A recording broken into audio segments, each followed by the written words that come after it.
In this example, we're going to use a graphing calculator to graph the equation, identify the conic section, and then determine what the center and the intercepts are of the conic section. In order for us to put this into our graphing calculator, we do need to have the equation solved for y. We need it in a y equals form. So I'm going to start by adding 9 on both sides.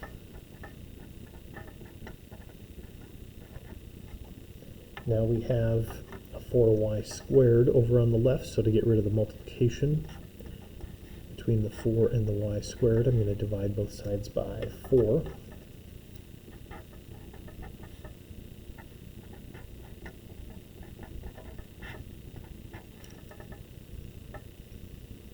And as a last step here, I'm going to take the square root on both sides. As I do that, I do need to remember the plus or minus.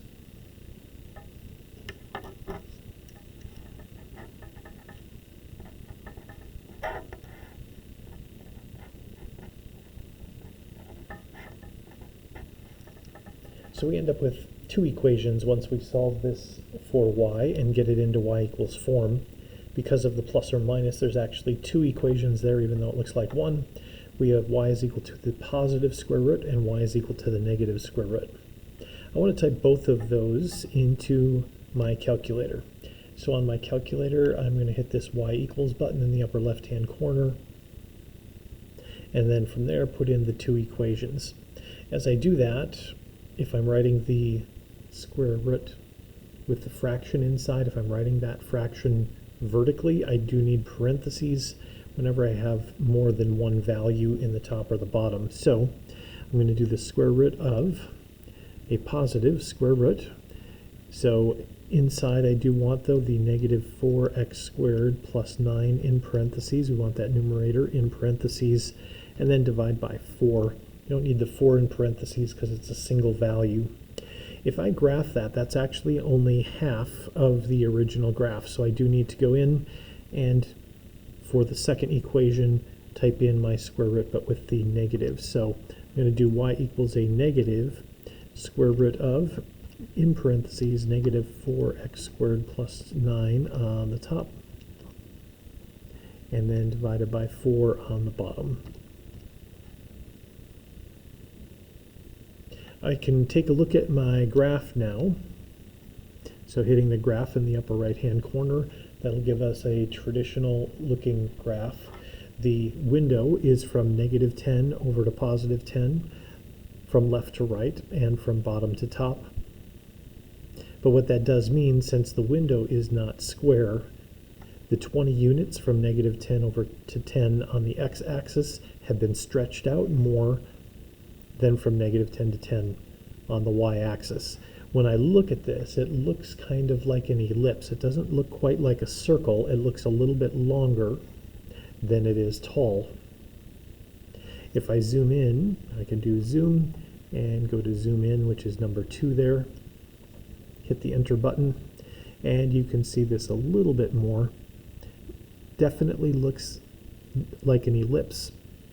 Definitely looks a little longer than it is tall. But that may just be because the units that we have been stretched out horizontally more than vertically.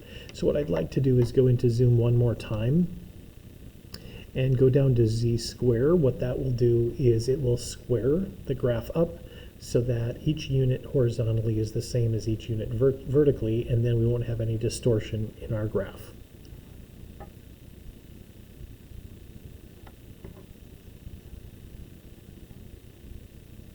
And if you take a look at that now, it looks a little bit more like a circle. There are some spaces here between our graph and the x-axis on both the top and the bottom. And that just has to do with the programming of the calculator. This should continue all the way to the x-axis on both the bottom and the top. So for the first part of our directions, we want to graph the equation and identify the conic section. It does appear as though this conic section is a circle. And then from there, we want to list out any intercepts that we have, either x or y intercepts. Looks like we'll have 4 of them. We definitely have 2 here. At least it appears we have 2 on the y-axis. On the x-axis, same thing. This graph should continue, and since this is the graph of a circle, should hit in 4 places on the x and the y-axis. For that, a lot of people will go into the table to take a look at those values and have the calculator help us out a little bit more. So going into the table, I have some x values here. My x column is starting with 0, counting by 1s on the way up, and then I do have some y values here. When x is 0, that is when you have your y-intercepts. So we have x is 0 here, so for the first equation we have a y-intercept at 1.5. For the second equation, a y-intercept at negative 1.5. So for our intercepts, we have 0, 1.5, and we have 0, negative 1.5. So those are our y-intercepts. To look for our x-intercepts, what we'd want to do is scroll up and down and see where 0 may be in those y columns. But if I take a look, I don't have any values where we have zeros in the y columns. So to be able to use the table, what I need to do is, instead of having my x's count by zeros, count by something different. And since this is a circle, and it does look as though the circle is centered at 0, 0, I'm guessing that our x-intercepts are also going to be at positive and negative 3/2. So I'm going to go into table set, so I can change my table a little bit. Table set's in yellow above my window button, so I'm going to do second window. Right now my table is starting at a negative 3, and we're counting by 1s. I'm going to count by half units instead, so I'm going to change that change in my table to 0.5, and then go back to the table again, so second graph. And now I have not just integer values here, but also half units.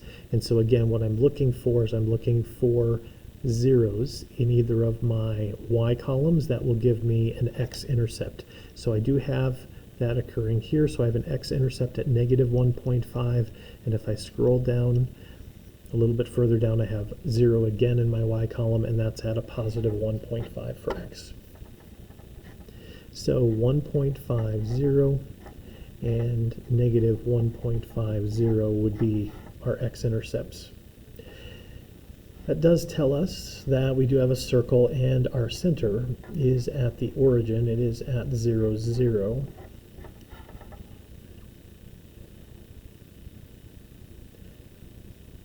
Once we have all of that in place, that gives us all the information we need to answer all the questions. So there's our solutions there. As a bit of a shortcut, sometimes what people will do for intercepts that look like this, where the x-coordinate is 0 and the y-coordinates are the same number, but one is positive and one is negative, they will use a plus or minus notation for those. So you could write the x and y intercepts that way instead. So instead of these 4, writing them out as 4 individual ordered pairs, we have 2 ordered pairs here, and then plus or minus 1.5 comma 0. We could write the 2 x-intercepts that way. Let's take a look at one more of those. So again, with this equation, we do need to solve this for y in order for us to get started. So going through the usual steps.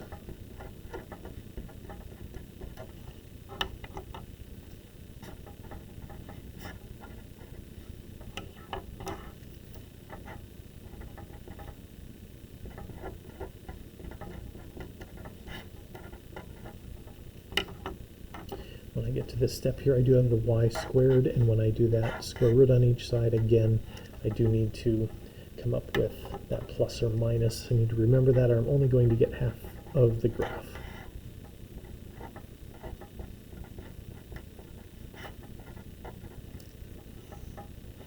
From there, I'm going to take my calculator and get those 2 equations typed in. So let me clear out the ones from the previous problem here, and for y1 I'm going to do the square root of 100 minus 4x squared on the top. I'm going to put that in parentheses and then divide that by the 25 that's there. And the same thing with the second equation, but I'll put a negative in front of that. So negative 100 minus 4x squared divided by 25. So there's my equations. I was a little zoomed in on the last problem, so I'm going to reset my windows from negative 10 to 10 and negative 10 to 10 when I take a look at my graph.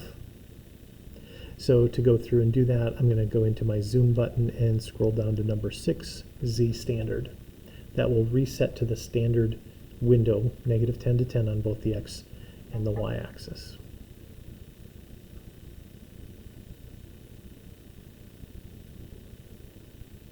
This one definitely looks elliptical. So it's probably an ellipse, but I probably should square this up again. Anytime you're looking at something that looks like an ellipse or a circle, you should square your graph up by going into zoom and then selecting number 5, Z squared, just to get a better visual on that. Again, that'll square the graph paper up so that each one of the grids there is in a square rather than being stretched out. So that's definitely elliptical. So we'll write down our conic section. That's an ellipse. It does look like we're centered at 0, 0 again.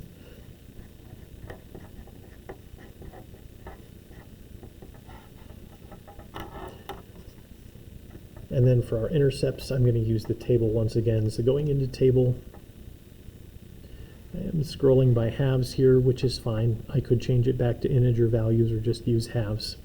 Either one would work. I do see here that for our X, we have a 0, and then our Y values are positive and negative 2. So that does give us a couple of our intercepts, our Y intercepts specifically. So X was 0, and then our Y values were a positive 2 and a negative 2. So using that notation, that is a little more efficient. You could use the plus or minus there for 2 of your intercepts. And then from there, scroll up and down until you see 0 in the Y columns. Okay, so I have a 0 here, and when that happens, we're at negative 5. So negative 5, 0 is one of our x-intercepts. If I scroll back down the other way,